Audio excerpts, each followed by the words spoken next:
ఈ formula race పై రేపు ఏసీబీకి లేఖ రాయనున్నారు తెలంగాణ సీఎస్. ఏసీబీకి వెంటనే లేఖ రాయాలని సీఎస్ ను ఆదేశించింది కేబినెట్. ఈ ఫార్ములా రేసింగ్ ఏజెన్సీ నిర్వాహకులకు కూడా నోటీసులు ఇచ్చే అవకాశం ఉంది. ఈ ఫార్ములా కార్ రేసింగ్ లో అవకతవకలపై విచారణకు గవర్నర్ ఆమోదం ఇచ్చారని కేబినెట్ సమావేశంలో సీఎం రేవంత్ రెడ్డి తెలిపారు. ఈ కార్ రేస్ అంశంలో గవర్నర్ న్యాయ నిపుణుల సలహాలు తీసుకుని అనుమతి ఇచ్చారని మంత్రి పొంగులేటి చిట్చాట్లు తెలిపారు.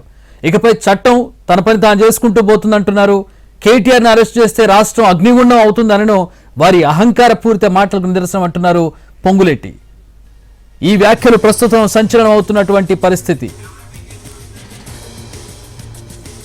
ఈ రేసింగ్ ఏజెన్సీ నిర్వాహకులకు కూడా నోటీసులు ఇచ్చే అవకాశం కనబడుతోంది. ఈ రేస్ నిర్వాహకుల్లో గత ప్రభుత్వంతో పాటు గ్రీన్కో అలాగే ఇతర కంపెనీలు కూడా ఉన్నాయి. ఎన్టీవీ స్క్రీన్ మీద చూడొచ్చు మనకి ఏ కంపెనీలు ఈ వ్యవహారంలో ఇన్వాల్వ్ అయి ఉన్నాయి. దానికి సంబంధించి నిర్వాహకులు, ఏజెన్సీ, ప్రభుత్వం, గత ప్రభుత్వం ఇవన్నీ కూడా ఇందులో స్టేక్ హోల్డర్స్ గా ఉన్నాయి. Greenko, Ace, Next Gen, Mahindra Racing, Jaguar Racing ఇవన్నీ కూడా ఇందులో ఉన్నాయి. ఈ కార్ రేస్ పై రేపు ఏసీబీకి చీఫ్ సెక్రటరీ లేఖ రాయబోతున్నారు. వెంటనే లేఖ రాయాలని సీఎస్ కు కేబినెట్ ఆదేశం పంపింది. ఈ రేసింగ్ ఏజెన్సీ, అందులో నిర్వాహకులు అందరికీ కూడా నోటీసులు ఇచ్చే అవకాశం కనబడింది. దీంట్లో ప్రధానంగా Greenko, Ace, Next Gen, Mahindra ఈ కార్ అలాగే జాగ్వార్ కూడా ఇందులో పార్టిసిపెంట్స్ గా ఉన్నాయి.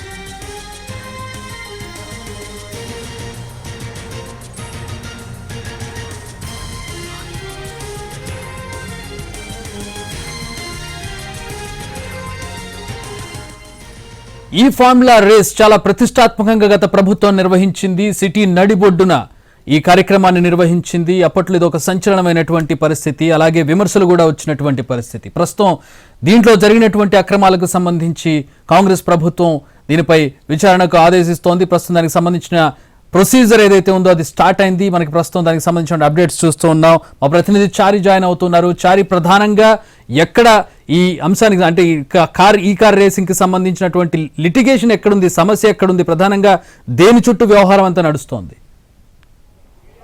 రైట్, ఈ ఫార్ములా రేసింగ్కి సంబంధించినటువంటి వ్యవహారంలో మొదటి నుంచి కూడా కాంగ్రెస్ పార్టీ దీంట్లో అవకతవకలు జరిగాయి, నిబంధనలకు విరుద్ధంగా నిధుల బదలాయింపుకు సంబంధించినటువంటి అంశాన్ని ప్రశ్నిస్తూ వస్తుంది. అయితే తెలంగాణలో కాంగ్రెస్ పార్టీ అధికారంలోకి వచ్చినటువంటి వెంటనే దీనిపై విచారణ జరపాలనేటువంటి ఆలోచనకి వచ్చింది. ఎందుకంటే ఎన్నికల సందర్భంగా ఆపద్ధర్మ ప్రభుత్వం ఉన్నటువంటి సందర్భంలోనే క్యాబినెట్ అప్రూవల్ లేని సందర్భంగా ఈ ఫార్ములా రేసింగ్ సంబంధించినటువంటి ఏజెన్సీకి 54 కోట్లు చెల్లించారు అనేటువంటిది ప్రధానమైనటువంటి ఆరోపణ.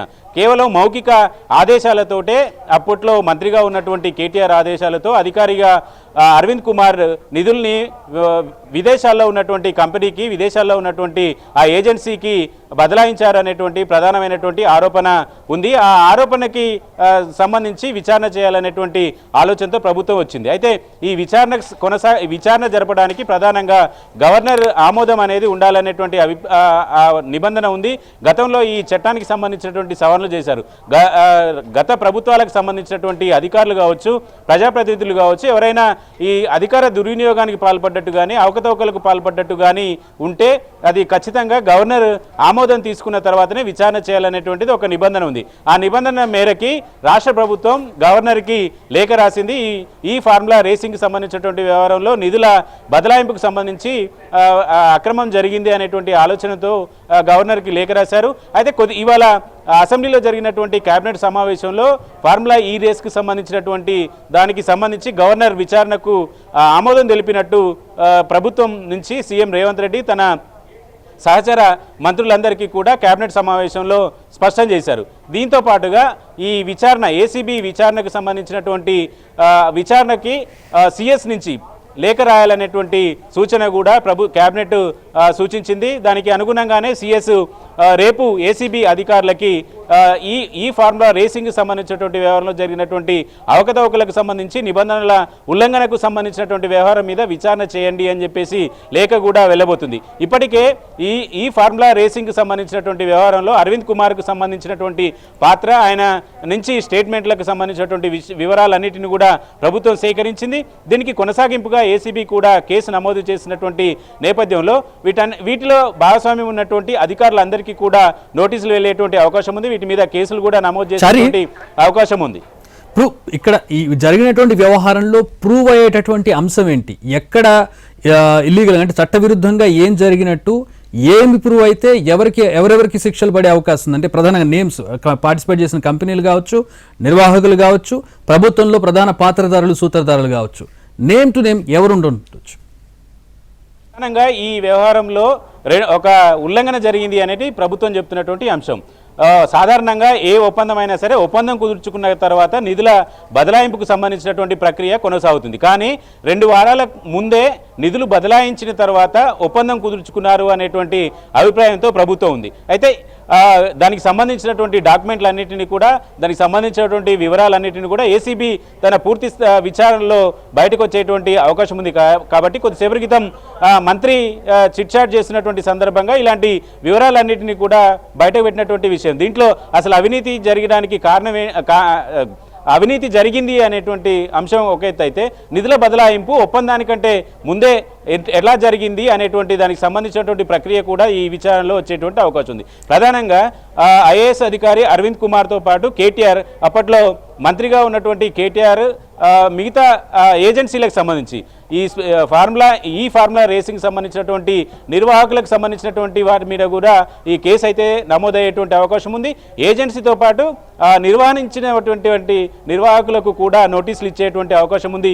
దీనికి సంబంధించినటువంటి అన్ని రకాలుగా ఈ ఎపిసోడ్లో భాగస్వామ్యం ఉన్నటువంటి అధికారులు, నిర్వాహకులు, ఏజెన్సీకి పూర్తి స్థాయిలో నోటీసులు ఇచ్చి విచారణ చేసేటువంటి అవకాశం ఉంది. వీళ్ళందరి మీద కూడా కేసులు నమోదు చేశారంటే ఒక్కొక్కరిగా అరెస్టులకు సంబంధించినటువంటి అంశాలు కూడా కొనసాగేటువంటి అవకాశం ఉంది. ఎందుకంటే ప్రభుత్వం దీన్ని చాలా కొంత సీరియస్గానే తీసుకోవాలనేటువంటి ఆలోచన ఉంది. క్యాబినెట్ అప్రూవల్ లేకుండా ఒక ఎత్తు, ఒప్పందం కుదుర్చుకోవడానికంటే ముందే ప్రభుత్వ ఖజానా నుంచి విదేశాల్లో ఉన్నటువంటి కంపెనీకి నిధుల బదలాయింపుకు సంబంధించినటువంటి అంశాన్ని దీంట్లో జరిగినటువంటి లోపంగా, దీంట్లో జరిగినటువంటి నిబంధనలను ఉల్లంఘించింది అనేటువంటి అంశాన్ని ప్రధానంగా ఫోకస్ చేయాలనుకుంటుంది. అందుకు అనుగుణంగానే ఈ ఏసీబీ విచారణకి ప్రభుత్వం ఆదేశిస్తుంది. ఈరోజు ఈ లెటర్ విచారణకు సంబంధించినటువంటి లెటర్ ప్రిపేర్ కాబోతుంది. రేపు ఏసీబీ అధికారులకు ఈ లేఖ అందేటువంటి అవకాశం ఉంది. సో ఫర్దర్గా అంటే ఇది ఇనిషియల్గా ఏసీబీ కేసు అయినప్పటికీ కూడా నిధుల బదలాయింపు విదేశాలకు జరిగింది కాబట్టి ఎన్ఫోర్స్మెంట్ డైరెక్టరేట్ ఈడీ ఇన్వాల్వ్ అయ్యే అవకాశం ఏమైనా ఉందా ఫర్దర్ వచ్చేటటువంటి రోజుల్లో? ప్రధానంగా గడిచిన కొద్ది రోజులుగా దేశంలో జరుగుతున్నటువంటి విషయాలు కావచ్చు, రాష్ట్రంలో జరుగుతున్నటువంటి పరిణామాలు కావచ్చు, నిధుల బదలాయింపుకు సంబంధించినటువంటి లావాదేవీ ఎక్కడ ఉన్నా, విదేశాలకు సంబంధించి విదేశీ కంపెనీలకు సంబంధించినటువంటి నిధుల లావాదేవీలకు సంబంధించినటువంటి కేసు ఎక్కడ నమోదైనా కూడా ఇమ్మీడియట్గా ఈడీ రంగంలోకి దిగుతుంది. దాంట్లో భాగంగానే ఏసీబీ కేసు నమోదు చేసిన తర్వాత ఆ ఎఫ్ఐఆర్కి సంబంధించినటువంటి వివరాలు, కేసుకు సంబంధించినటువంటి వివరాలన్నీ తీసుకున్న తర్వాత ఆటోమేటిక్గా ఈడీ కూడా భాగస్వామ్యం అయ్యేటువంటి అవకాశం ఉంది. ఈ విచారణకు సంబంధించి ఈడీ కూడా రంగంలోకి దిగేటువంటి అవకాశం ఉంది. ముందుగా ఏసీబీ దీంట్లో ఏం జరిగింది, నిధుల బదలాయింపుకు సంబంధించి ఎక్కడెక్కడ ఎంత జరిగింది అనేటువంటి విషయాలన్నింటినీ కూడా విచారణ తేలిన తర్వాత దాని మీద ఎఫ్ఐఆర్, ఎవరెవరి మీద ఎఫ్ఐఆర్ అవుతుంది, ఈ ఎఫ్ఐఆర్ ఆధారంగా ఈడీ రంగంలోకి దిగేటువంటి అవకాశం ఉంటుంది. సాధారణంగానే నిధుల బదలాయింపుకు సంబంధించి ఈ విదేశాల్లో ఉన్నటువంటి కంపెనీలకు నిధులు బదలాయించినటువంటి సంబంధించినటువంటి ఈ వ్యవహారాల్లో కొన్ని రోజులుగా ఈడీ చాలా సీరియస్గానే ఉంది కాబట్టి ప్రస్తుతం జరుగుతున్నటువంటి పరిణామాల్లో ఈడీ ఎంటర్ అయ్యేటువంటి అవకాశాలు కూడా ఎక్కువగా ఉన్నాయి. ప్రభుత్వం కూడా అదే ఆలోచనతో ఉన్నట్టు తెలుస్తుంది. అయితే ఈడీ విచారణ ఎలా ఉంటుందనే దానికంటే ముందు అక్కడ ఏం జరిగిందని ప్రజలకు తెలియజేయాలనేటువంటి ఆలోచన ప్రభుత్వం చేస్తున్నట్టు కనబడుతోంది. సో ఇక్కడ ప్రధానమైనటువంటి నిందితులుగా ఆరోపణలు ఎదుర్కొనే పరిస్థితి ఎవరెవరికి ఉంది ఇప్పుడు? ఎందుకంటే పార్టిసిపెంట్స్ ఉంటాయి, కొన్ని కార్ కంపెనీలు పార్టిసిపేట్ చేస్తాయి, వాళ్ళకి నోటీసులు ఇస్తారు. కాకపోతే విచారణలో భాగంగా నోటీసులు ఇచ్చే పార్టీ ఒకటి ఉంటుంది, విచారణలో సీరియస్గా యాక్షన్ తీసుకునే నిందితులుగా ఉండేటటువంటి వాళ్ళు కొంతమంది ఉంటారు. ఇటువైపు ఎవరున్నారు, అటువైపు ఎవరున్నారు ఈ మొత్తం వ్యవహారంలో? అంటే టోటల్ ఎపిసోడ్లో అసలు ఎవరెవరికి భాగస్వామ్యం ఉంది అనేది ముందు తేలాల్సి ఉంటుంది. దీంట్లో ప్రధానంగా అప్పట్లో నిధులు బదలాయింపుకు సంబంధించి ఆ శాఖకు సంబంధించి అధికారిగా ఉన్నటువంటి అరవింద్ కుమార్, అలాగే అప్పుడు మంత్రిగా ఉన్నటువంటి కేటీఆర్కి సంబంధించి ఈ ఇద్దరికే కీలకంగా కొంత ఈ కేసులో కీలకంగా ఉండేటువంటి అవకాశం ఉంది. ఈ ఇద్దరితో పాటుగా ఈ ఫార్ములా ఈ రేసింగ్కు సంబంధించి నిర్వాహకులకు అలాగే ఏజెన్సీకి సంబంధించి ఈ నలుగురికి సంబంధించి కొంత భాగస్వామ్యం ఎక్కువగా ఉంటుంది. కాబట్టి ఎవరి నుంచి ఎవరికి ఎంత నిధులు బదలాయింపు జరిగాయి, దీంట్లో ప్రభుత్వం నుంచి వెళ్ళినటువంటి నిధులన్నీ కూడా ఒకే ఏజెన్సీకి వెళ్ళాయా, ఆ ఏజెన్సీ నుంచి నిర్వాహకులకు ఏ మేరకు వెళ్ళింది అనేటువంటి అంశాలన్నింటినీ కూడా ఉంటాయి. కాబట్టి ప్రధానంగా అరవింద్ కుమార్, కేటీఆర్ అలాగే ఈ ఫార్ములా నిర్వహించినటువంటి ఏజెన్సీకి అలాగే ఏజెన్సీతో పాటు ఇక్కడ నిర్వహించినటువంటి నిర్వాహకులకి ఈ వ్యవహారం అంతా కూడా చుట్టూ ఉచ్చు బిగించేటువంటి అవకాశం అయితే కనబడుతుంది. ఈ విచారణ ఎప్పుడు ప్రారంభమవుతుంది, ఎవరెవరు భాగస్వాములు ఉన్నారనేది పూర్తి స్థాయిలో ఏసీబీ రంగంలోకి దిగితే అన్ని వివరాలు బయటకు వచ్చేటువంటి అవకాశం అయితే కనబడుతుంది. దానికి అనుగుణంగానే ఎవరు బాధ్యులు, ఎవరి బాధ్యత ఎంత అనేటువంటి అంశాలన్నీ కూడా బయటపడబోతున్నాయి.